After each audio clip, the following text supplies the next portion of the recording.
ఇంచాల శ్రీలత గారిని ఆశీర్వదించాల్సిందిగా మీ ముందుకు వచ్చాను. వారు మా శ్రీనివాస్ గారి సతీమణి, మా తమ్ముడు మహేష్ వాళ్ళ అమ్మ.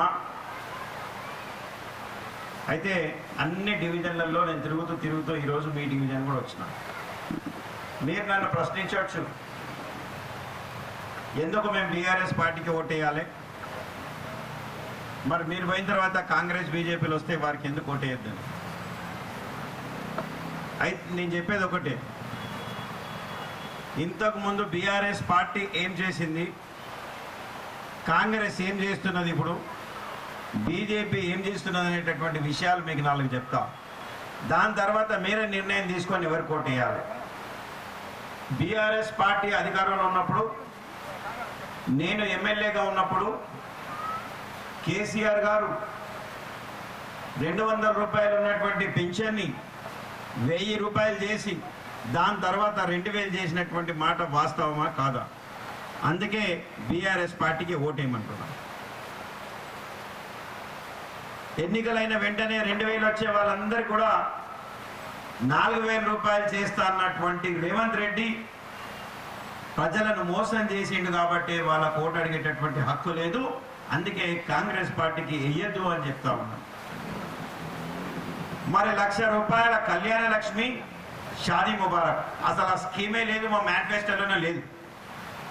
అరే పేదింటి పిల్లలకి ఆసరగా ఉంటుందని చెప్పేసి 50,000తో మొదలుపెట్టి 75,000 చేసి మళ్ళీ 1,00,000 రూపాయలు చేసినటువంటి కేసీఆర్ గారికి కారు గుర్తుకోటేయమని చెప్తా ఉన్నా.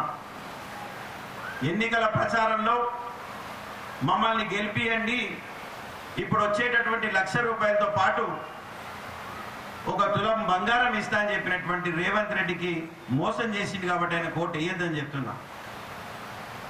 మరి ఆడపిల్లలు, చదువుకునే ఆడపిల్లలు ఆటోలలో పోవాలన్నా నడుచుకుంటూ పోవాలన్నా ఇబ్బంది అవుతా ఉంది. వాళ్ళకు మోటార్ బైకులు కొనిస్తా అని చెప్పిండు. ఆయన మోసం చేసిండు కాబట్టి ఆయన ఓటు వేయద్దని చెప్తున్నా. చదువుకున్న పిల్లలకి నెల 2,500 రూపాయలు ఇస్తా అన్నాడు, కానీ ఇవ్వడం లేదు కాబట్టి ఆయన ఓటు వేయద్దని చెప్తున్నా.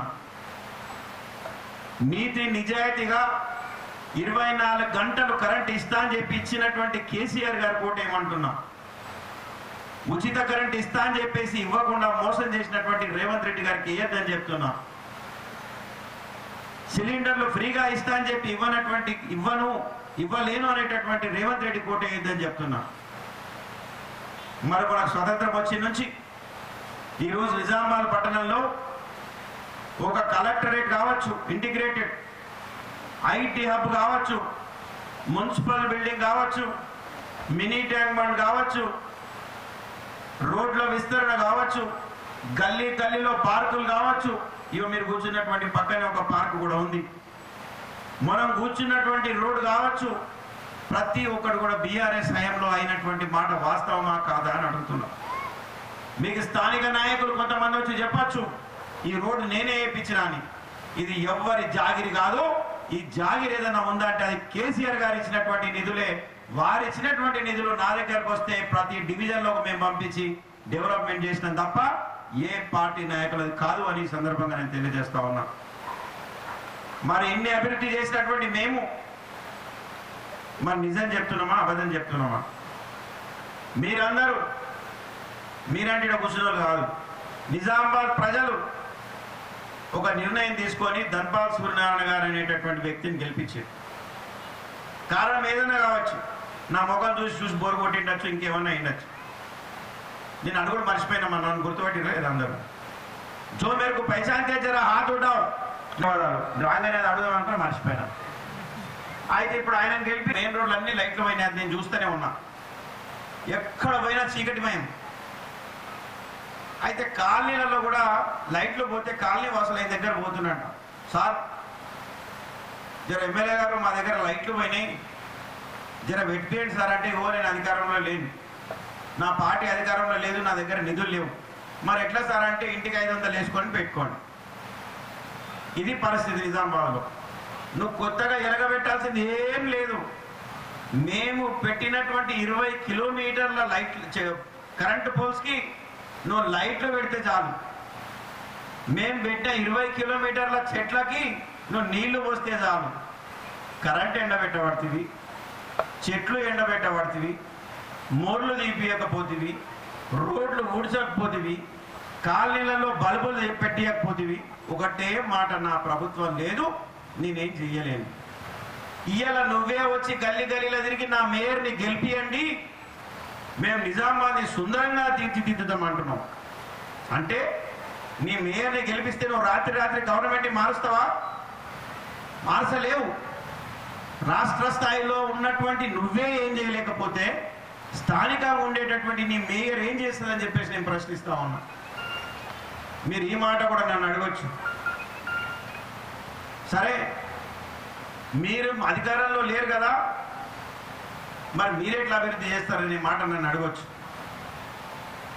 2.5 సంవత్సరాలు మాత్రమే ఈ మేయరు ఈ అధికారంలో ఉంటుంది. మీరు రాసి పెట్టుకోండి, ఈ కాంగ్రెస్ ప్రభుత్వం ఈ బీజేపీ ఎమ్మెల్యే ఏం చేయలేడు, ఏం చేయడు, వాళ్ళతో ఏం కాదు అని చెప్తున్నా నేను. ఇప్పటికి కూడా పనులు జరిగే ప్రతి ఒక్కటి నేను తీసుకొచ్చిన ఫండ్ తప్ప వాళ్ళు తెచ్చింది కాదు. వీళ్ళతో ఏం చేత కాదు, ఎందుకంటే డబ్బులు లేవు. అందుకే నేను మళ్ళీ మీకు చెప్తా ఉన్నా, రాబోయే 2.5 సంవత్సరాల్లో ఖచ్చితంగా మీ ఆశీర్వాదంతో కేసీఆర్ గారే ముఖ్యమంత్రి అవుతాడు, బీఆర్ఎస్ పార్టీ అధికారంలోకి వస్తుంది. అప్పుడు మీరు నన్ను ఎమ్మెల్యేని గెలిపిస్తే మళ్ళీ మా శ్రీలతమ్మ ద్వారా బ్రహ్మాండంగా మీ కాలనీ డెవలప్మెంట్ చేస్తాం. हमारा बहनों से गुजारिश है, आप लोग जानते हैं हमारे ऊपर कुछ गुस्सा है इसलिए हमको हराए, केसीआर साहब के कुछ गुस्सा है इसीलिए उनको हराए नहीं, गरीबी की वजह से आप लोग उम्मीद रखे थे रेवंत रेड्डी के ऊपर। 2000 रुपए वजूफा मिल रहा कि भाई 4000 रुपए देते बोल रहे रेवंत रेड्डी साहब, भरोसा करेंगे इस बार अगर वोट दिए तो 4000 आएगा हमको।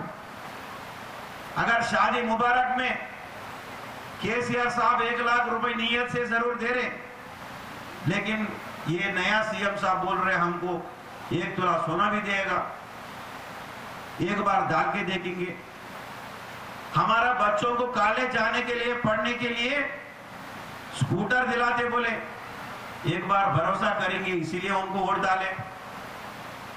और हमारा पढ़ा जो भी पढ़े हमारा बच्चों को 2500 महीने को देते बोले, इसीलिए भरोसा करके उनको वोट डाले।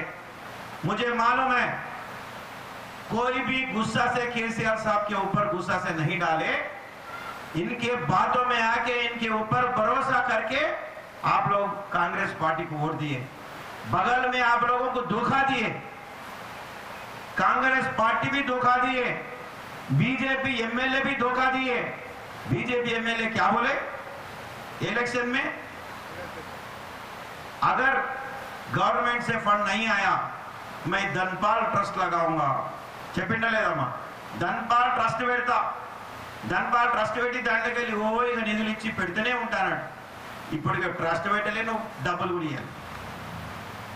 ఇక్కడ కళ్యాణ లక్ష్మి షాదీ ముబారక్ వచ్చిన వాళ్ళు జర చేతులు లేపురమ్మా, షాదీ ముబారక్ కళ్యాణ లక్ష్మి వచ్చిన వాళ్ళు ఓకే, చెక్కుతో పాటు నా బట్టలు వచ్చిన వాళ్ళు చేతులు లేపురు జరా, చెక్ के साथ मैं मेरा कपड़े जिसको आया जरा हाथ उठाइए, వచ్చినాయి కదా చెక్తో పాటు అందరికి ఓకే. ఇప్పుడు ధన్పాల్ సూర్యనారాయణ గారు ఎమ్మెల్యే అయినాక ఎవరైనా చెక్కుతోని బట్టలు తీసుకున్న వాళ్ళు చేతులు ఎత్తురమ్మా, లేవు, ఎవ్వరికి కూడా బట్టలు ఇవ్వలేవు. సరే ఫండ్ అంటావా, నీ గవర్నమెంట్ నుంచి వస్తలేదు, నువ్వు తెస్తలేవు. మరి నేను ఎందుకు ఇచ్చినా, 20,000 మందికి నేను బట్టలు ఇచ్చిన. నాదేమైనా బట్టల వ్యాపారం ఉందా, నాకు ఫ్యాక్టరీ ఉందా, నాకేమైనా దుకాణం ఉందా? ना कोई मेरे को कपड़े का दुकान है, ना मेरे को कोई कपड़े का फैक्ट्री है, लेकिन प्यार मोहब्बत में मोहब्बत से हमारे आवाम के ऊपर मैं चेक के साथ कपड़े दिया. మరి ఇప్పుడు ధన్పాల్ సూర్యనారాయణ గారు ఏం చేస్తున్నారమ్మా, గల్లీలో బట్టల దుకాణం ఉంది, మరి బట్టలు ఇస్తుండే ఎవరికైనా ఇస్తలేడు. కాబట్టి ఈ ఇద్దరు కూడా ఫెయిల్ అయినరు. ఈ ప్రభుత్వ పరంగా కాంగ్రెస్ ఫెయిల్ అయింది, బీజేపీ ఎమ్మెల్యే ఉంటేనే ఏం చేయలేకపోతున్నాడు, వీళ్ళ మేయర్ వస్తే కూడా ఏం ఒరిగేది లేదు. కాబట్టి మీరు ఒక్క అవకాశం మళ్ళీ మీరు 10 సంవత్సరాలు మమ్మల్ని చూసిరు కాబట్టి మీరు బీఆర్ఎస్ పార్టీకి 11వ తేదీ కారు గుర్తు కోటేసి మమ్మల్ని ఆశీర్వదించండి. మా శ్రీలతమ్మని ఆశీర్వదించండి. తప్పకుండా మేము మీకు సేవ చేస్తామని చెప్పేసి నేను తెలియజేస్తా ఉన్నా. మరి ఇంత సాయంత్రం మీరందరు ఇక్కడికి వచ్చినందుకు మీకు ధన్యవాదాలు తెలియజేస్తా ఉన్నా. हमारा बहनों से गुजारिश एक ही है कि आने वाले 11 तारीख को इलेक्शन है, आप सब लोग जानते हैं। कार के निशान पर हमारा बहन श्रीलता को वोट दीजिए। जरूर आने वाले दिनों में केसीआर साहब वापस आएंगे, सीएम कुर्सी पे बैठेंगे, आपका सेवा जरूर हम करेंगे। इतना शाम में यहाँ पे आए, जो बात करने का मुझे मौका मिला, मैं शुक्रिया अदा करना चाहता हूँ। जय हिंद, जय तेलंगाना।